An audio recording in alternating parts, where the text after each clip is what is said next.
భరద్వాజ గారు మనశంకర వరప్రసాద్ రిలీజ్ అయ్యి 1 వీక్ అవుతుంది. అవును. ఏంటి కలెక్షన్స్ ఎలా ఉన్నాయి, పోస్టర్ వేశారు కదా వాళ్ళు, కలెక్షన్స్ ఎలా ఉన్నాయి ఏంటి అనేది ఒక డిస్కషన్ నడుస్తుంది. అంటే టార్గెట్ ఒకటి ఉంది వాళ్ళకి. అంటే నాన్ పాన్ ఇండియా సినిమాల మార్కెట్కి సంబంధించి ఒక రికార్డ్ నెంబర్ ఒకటి క్రియేట్ చేయాలి ఈ సినిమా అనేది వాళ్ళ ఎక్స్పెక్టేషన్. వాళ్ళ అంచనా ఏంటంటే 400 అనే నెంబర్ ఇది క్రియేట్ చేస్తుంది అనేది ఒక బిలీఫ్ ఉంది. అయితే ఇప్పుడు ఆల్రెడీ ఫస్ట్ వీక్ కలెక్షన్స్ 300 దగ్గరికి 292 పోస్టర్ వేశారు.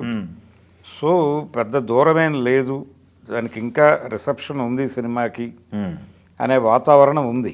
అవునులే, అదే ఎందుకంటే సంక్రాంతికి వెళ్ళిన వాళ్ళు, ఓల్డ్కి వెళ్ళిన వాళ్ళు, అవును, సినిమా సెలబ్రేట్ పండగ మూడు ఎలా ఎంజాయ్ చేసిన వాళ్ళు చూడాలిగా. ఎంజాయ్ చేసిన వాళ్ళు మళ్ళీ సినిమా వైపు టర్న్ అవుతాయి.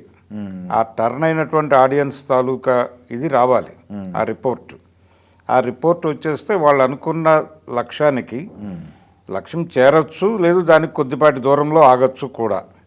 ఓకే, కాబట్టి అయినప్పటికీ ఇది 300 దాటిపోతే, 300 దాటడం అనేది పెద్ద కష్టమేం కాదనేది అర్థమైపోయింది ఇప్పుడు. గ్రాస్ ఈ 300 దాటి వెళ్ళిపోవడం అనేది ఖాయమైపోయింది. కాబట్టి వాళ్ళు అనుకున్న దానిలో అంటే నాన్ పాన్ ఇండియన్ సినిమాకి సంబంధించిన రికార్డుల్లో ఇది కొత్త రికార్డుని నెలకొల్పుతుంది అనే కోరిక నెరవేరుతుంది. ఓకే.